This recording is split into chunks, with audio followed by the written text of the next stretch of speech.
വല്ലാതെ പ്രശ്നമുണ്ടെങ്കിൽ ആ റോഡിലെങ്ങാനും പോയി നിൽക്ക്. വേറെ ഒന്നിനെയും കിട്ടാതെ ഡെസ്പറേറ്റ് ആയിട്ട് വരുന്ന ലോറി ഡ്രൈവേഴ്സിന് നിന്നെ പോലെ ഒന്നായാലും മുഷിയില്ല. Get lost from here I say.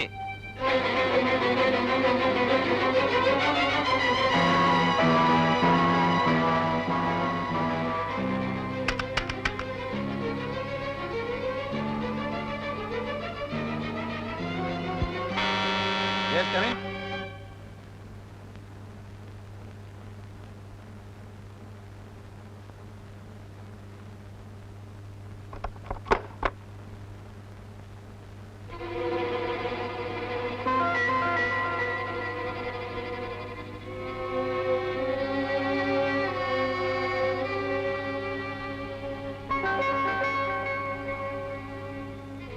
എന്താ വീണ്ടും ലോക്കൽ ഗാർഡിയൻ കളിക്കാനാണോ, അതോ ഇന്നലത്തെ പെർഫോമൻസിന് അപ്പോളജി പറയാനോ? അപ്പോളജി നിങ്ങളോട്? നല്ല പെഡിഗ്രി ആയിരിക്കണം. പച്ച മലയാളത്തിൽ പറഞ്ഞാൽ നല്ല തന്തക്കും തള്ളക്കും ജനിക്കണം, എങ്കിലേ അന്തസ്സായിട്ട് ബിഹേവ് ചെയ്യാനൊക്കെ ഉള്ളൂ. ചെറ്റ ചുറ്റുപാടിൽ നിന്ന് വരുന്നവര് എത്ര പൊതിഞ്ഞോട് നടന്നാലും എപ്പോഴെങ്കിലും ആ ചെറ്റത്തരം പുറത്തു വരും.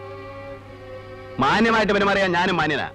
മറ്റേ തരം കൊണ്ട് എന്റെ അടുത്ത് വന്നാലുണ്ടല്ലോ, ഞാൻ അതിനേക്കാൾ മറ്റവനാ.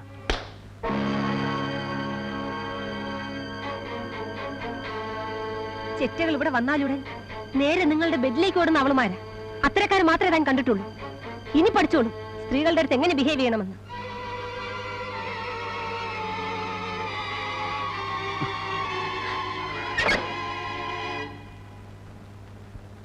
അങ്ങനെ നീ മിടുക്കിയായിട്ട് പോയാല് അത് ശരിയാകല. ഇത്രയും പറയുകയും കാണിക്കുകയും ഒക്കെ ചെയ്ത സ്ഥിതിക്ക് എന്റെ ബെഡ്റൂം കൂടെ ഒന്ന് കണ്ടിട്ട് പോയാൽ മതി. നിന്നോട് എനിക്ക് ഒരു താല്പര്യവുമില്ല. ഒരു മരക്കഷണത്തോട് തോന്നുന്ന വികാരം പോലും നിന്റെ ശരീരത്തോട് എനിക്ക് തോന്നുന്നില്ല. You are A third rate nasty frigid bitch, I know that. പക്ഷേ ജീവിതത്തിൽ ആദ്യമായി എന്റെ കരണത്തടിച്ചിട്ട് ഒരു പെണ്ണ് എന്റെ വീട്ടിൽ നിന്ന് ഇറങ്ങിപ്പോയാൽ എനിക്ക് പിന്നെ നിന്റെ മുമ്പിൽ തലപൊക്കി നിൽക്കാൻ പറ്റില്ല. ഒരു പെണ്ണിന്റെ കണ്ണിലേക്കും എനിക്ക് പിന്നെ ഒരു ആണായിട്ട് നിന്ന് നോക്കാൻ പറ്റാതാവും. അതുകൊണ്ടാ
ഒന്ന് പോയിക്കൂടെ ഇറങ്ങി?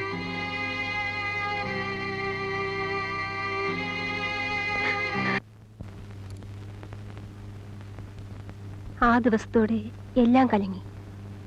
പാർവതി അന്ന് തന്നെ ഹോസ്റ്റലിൽ നിന്ന് സ്വന്തം വീട്ടിലേക്ക് പോയി, എനിക്കൊരു വിശദീകരണത്തിന് പോലും സമയം തരാതെ. അല്ലെങ്കിലും എനിക്കെന്താ വിശദീകരിക്കാനുണ്ടായിരുന്നത്? പിന്നെയും കോളേജിൽ വെച്ച് കണ്ടപ്പോൾ ഞങ്ങൾ പരസ്പരം അവോയ്ഡ് ചെയ്തു. അയാൾ എന്നെയും ഞാൻ അയാളെയും. 2 ആഴ്ച കഴിഞ്ഞ് കേട്ടത് പാർവതി ആശ്രമത്തിൽ ചേർന്ന ന്യൂസാണ്. അതെന്നെ ആകെ തളർത്തി. പക്ഷെ കൂടുതൽ തളർന്നത് ആ വാർത്ത ഹരീഷിനുണ്ടാക്കിയ റിയാക്ഷൻ അറിഞ്ഞപ്പോഴാണ്. അയാൾ ജോലി രാജിവെച്ചു. പാർവതി ആശ്രമത്തിൽ ചേർന്നത് അറിഞ്ഞുകൊണ്ട് മാത്രമായിരിക്കും? അതെ. അന്നു തൊട്ട് അയാൾ റെഗുലറായിട്ട് കോളേജിൽ വന്നിട്ടില്ല. പിന്നെ സിനിമയുടെ ലോകത്തിലേക്ക് നേരെ കൂപ്പുകുത്തുകയായിരുന്നു ആ മനുഷ്യൻ. ഒരുതരം സെൽഫ് ടോർച്ചറിങ് പോലെ, അല്ലെങ്കിൽ എസ്കേപ്പ് പോലെ. അയാൾ കോളേജിൽ നിന്ന് പോയി കിട്ടിയപ്പോ ശരിക്കും നിങ്ങൾക്കതൊരു വലിയ റിലീഫ് ആയിരുന്നിരിക്കണമല്ലോ. സത്യത്തിലായിരുന്നു. പക്ഷേ കുറച്ച് ദിവസം കൂടി കഴിഞ്ഞപ്പോൾ എനിക്ക് മനസ്സിലായി, എൻ്റെ ഉള്ളിൽ പാപത്തിന്റെ വിത്തെറിഞ്ഞിട്ടാണ് അയാൾ പോയതെന്ന്. അതറിഞ്ഞപ്പോൾ അയാളുമായി വീണ്ടും ബന്ധപ്പെടാൻ ശ്രമിച്ചില്ലേ? എന്തിന്? എനിക്ക് ആ മനുഷ്യനെ വീണ്ടും കാണുന്നതിനെ പറ്റി പോലും സങ്കല്പിക്കാൻ കഴിയുമായിരുന്നില്ല. അത്രയ്ക്ക് ഞാൻ അയാളെ വെറുത്തു കഴിഞ്ഞിരുന്നു.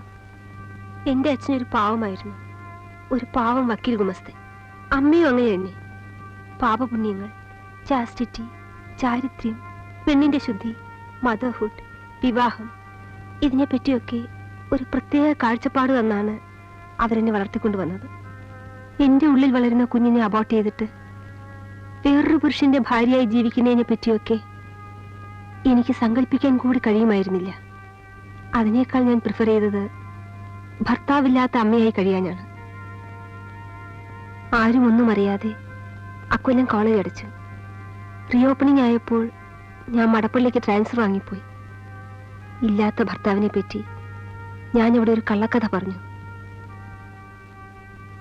ശില്പ വളരാൻ തുടങ്ങിയതോടെ ചുറ്റുമുള്ളവരുടെ സംശയമുറ്റിയ നോട്ടങ്ങളിൽ നിന്നും അന്വേഷണങ്ങളിൽ നിന്നും ഓടി ഒളിക്കാൻ വേണ്ടി ഞാൻ നൈജീരിയയിൽ ഒരു ടീച്ചിങ് അസൈൻമെന്റ് വാങ്ങി അങ്ങോട്ട് പോയി.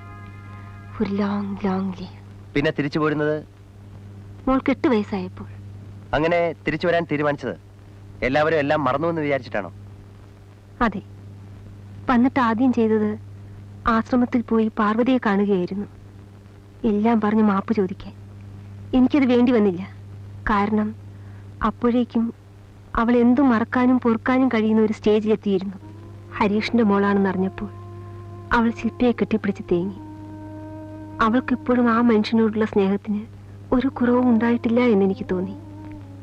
സത്യത്തിൽ ശില്പയാണ് ഞങ്ങളെ തമ്മിൽ എല്ലാ പിണക്കവും മറന്ന് വീണ്ടും അടുക്കാൻ സഹായിച്ചത്. അന്നു മുതൽ മോളുടെ എല്ലാ പിറന്നാളിനും മുറിവെറ്റാതെ എത്തുന്ന ഒരേ ഒരു ഗസ്റ്റും പാർവതിയാണ്. ഹരികൃഷ്ണനും നിങ്ങളും തമ്മിൽ വീണ്ടും കാണുന്നത് ടൗൺ ഹാളിലെ ആ ഫംഗ്ഷൻ വെച്ചായിരുന്നോ? അതെ. പത്രങ്ങളിലും പോസ്റ്ററുകളിലും TV സ്ക്രീനിലും ഒക്കെയായി ആ മുഖം എന്നെ വിടാതെ വേട്ടയാടിക്കൊണ്ടിരുന്നു. എങ്കിലും നേരിട്ട് കാണുന്ന അന്നാണ്. ഞാൻ എത്ര വിലക്കാൻ നോക്കിയിട്ടും ശില്പ അയാളോട് അടുക്കുന്നു എന്ന അറിവ് എനിക്ക് താങ്ങാനാവാത്തൊരു ഷോക്കായിരുന്നു.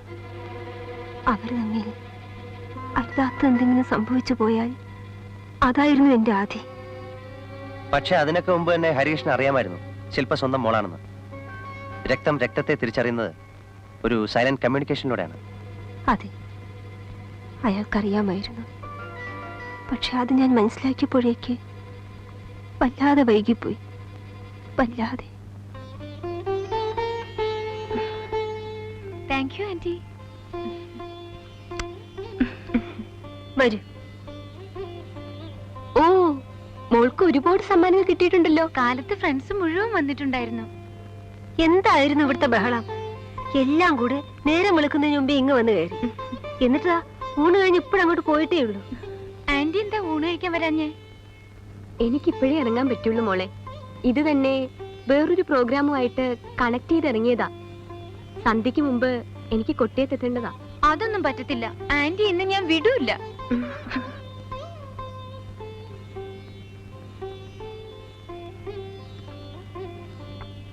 ഈ നേരത്ത് എങ്ങോട്ടാ? ഞാൻ ഇപ്പൊ ഇങ്ങി വരാമേ. ഒന്നിതാ പുറത്തു പോയിട്ട് വരാം. ഇനിയിപ്പോ എങ്ങോട്ടെങ്കിലും ഒക്കെ പോയിട്ട് തിരിച്ചു വരുമ്പോഴേക്കും സന്ധ്യയാവും. അതെങ്ങനെ സന്ധ്യയാവുന്നേ? ഞാനൊരു അരമണിക്കൂറിനുള്ളിൽ 5 അല്ലെങ്കിൽ 5:30 മുമ്പ് ഇങ്ങെത്തും. എങ്ങോട്ടാ ഇത്ര അർജന്റ് ആയിട്ട്? ലല്ലിയുടെ വീട് വരെ. ലല്ലി ഇന്ന് ഉച്ചവരെ ഇവിടെ ഉണ്ടായിരുന്നല്ലോ. ഉണ്ടായിരുന്നു. ഞാൻ അവളോട് പറഞ്ഞു വൈകുന്നേരം അവിടെ ചെല്ലുമെന്ന്. അവള് വെയിറ്റ് ചെയ്യും. ചെയ്തോട്ടെ. ഇന്നിനി നീ എങ്ങും പോണ്ട. നേര് പറ, നീ പോവാൻ തുടങ്ങുന്നത് ആ മനുഷ്യന്റെ അടുത്തേക്കല്ലേ? അതെ. എന്താ ഇത്ര അത്യാവശ്യം? ഞാനിന്ന് അവിടെ ചെല്ലുമെന്ന് പറഞ്ഞിട്ടുണ്ട്. എനിക്കുള്ള ബർത്ത്ഡേ ഗിഫ്റ്റുമായിട്ട് അദ്ദേഹം അവിടെ കാത്തിരിക്കും. ആ ഗിഫ്റ്റ് നീ വാങ്ങണ്ട. വാങ്ങും. 100 പ്രോഗ്രാംസുള്ള ക്യാൻസൽ ചെയ്തിട്ടാണ് അങ്കിൾ അവിടെ എന്നെയും വെയിറ്റ് ചെയ്തിരിക്കുന്നത്. അവിടെ ചെന്ന് ഗിഫ്റ്റും വാങ്ങി ഞാൻ അപ്പൊ തന്നെ ഇങ്ങ് തിരിച്ചു പോരാം. വേണമെങ്കിൽ അമ്മയും കൂടി ഒപ്പം പോന്നുള്ളൂ. ചെല്ലാതിരിക്കാൻ പറ്റില്ല. ഞാൻ പറഞ്ഞിട്ടുള്ളതാ. ശിപ്പ, നില്ലവിടെ. എടി നിൽക്കാൻ.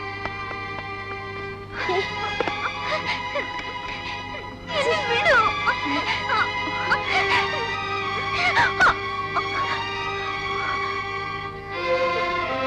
ഞാൻ പോവും. മോളെ.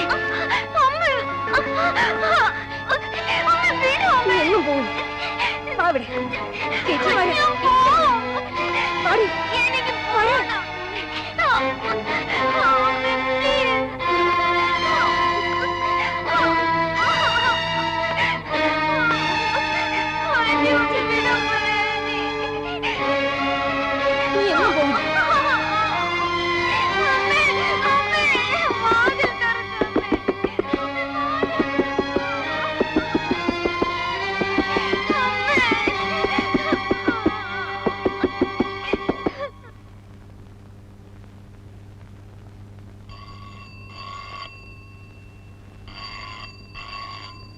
അരുതാത്ത എന്തെങ്കിലും സംഭവിച്ചു കഴിഞ്ഞോ എന്നുപോലും എനിക്ക് പേടിയാണ് പാർവതി.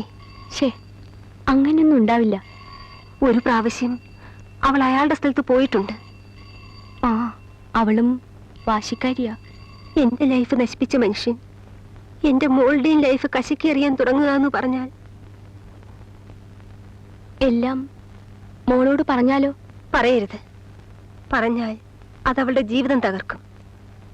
ഇപ്പോഴവൾക്ക് ചൂണ്ടിക്കാണിക്കാൻ ഒരു അച്ഛനില്ലെന്നേ ഉള്ളൂ. ജന്മം കൊടുത്തിട്ട് ഓടിപ്പോയ ഒരച്ഛൻ. അവൾ ആ വിശ്വാസവുമായി പൊരുത്തപ്പെട്ട് കഴിഞ്ഞിട്ടുണ്ട്.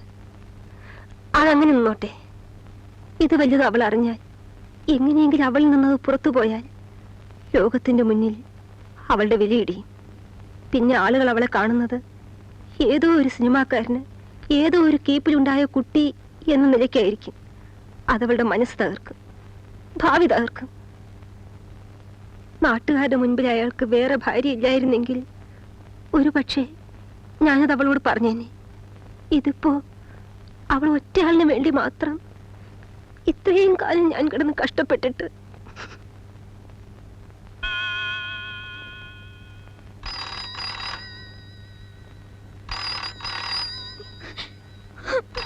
വാതിൽ തുറക്കൂ. ഞാൻ ഫോണെങ്കിലും ഒന്ന് അറ്റൻഡ് ചെയ്യട്ടെ.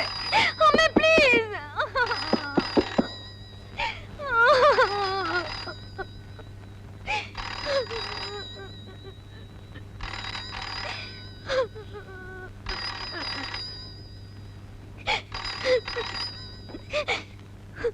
Hello hello hello.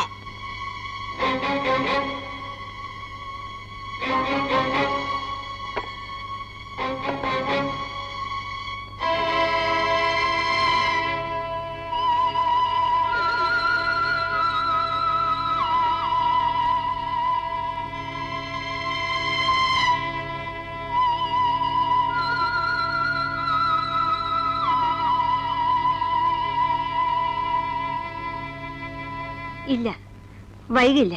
മോള് വിശക്കുന്നോ മറ്റോ പറഞ്ഞാൽ മുറി തുറന്ന് ഭക്ഷണം കൊടുത്തേക്കണം. കഴിക്കില്ല എന്നൊക്കെ പറഞ്ഞ് ശാഠ്യം പിടിക്കും. എന്നാലും പാർവതി പറഞ്ഞാൽ അവൾ അനുസരിക്കും. 5:30 അവിടെ എത്തും ഞാൻ പ്രിൻസിപ്പലിനോട് പറഞ്ഞിരുന്നതാ. ഇവിടെ ഈ കൺഫ്യൂഷൻ എല്ലാം കാരണം ഇനിയിപ്പോ ആയമ്മയുടെ വായിരിക്കുന്ന കൂടി കേൾക്കേണ്ടി വരും. ഒരു 7:30 മുമ്പ് ഏതായാലും ഇങ്ങ് എത്തില്ലേ? അപ്പോഴെങ്കിലും ഇവിടുന്ന് തിരിച്ചെങ്കിലേ എനിക്ക് അവിടെ എത്താൻ പറ്റുള്ളൂ. ഇപ്പൊ എത്തുന്നേ. കാര്യം പറഞ്ഞ് വിട്ടു കിട്ടിയാൽ 3/4 മണിക്കൂർ പോലും എടുക്കുകയില്ല.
അതൊന്നും അറിയാൻ പാടില്ല.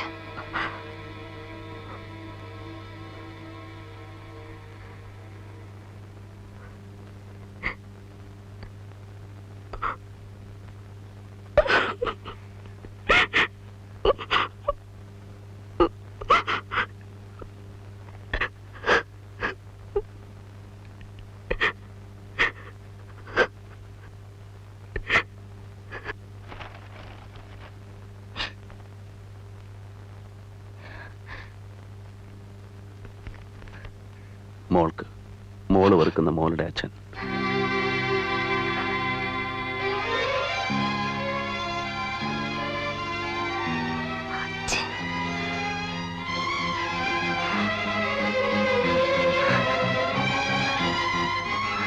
മോൾക്ക് മോള് വെറുക്കുന്ന മോളുടെ അച്ഛൻ.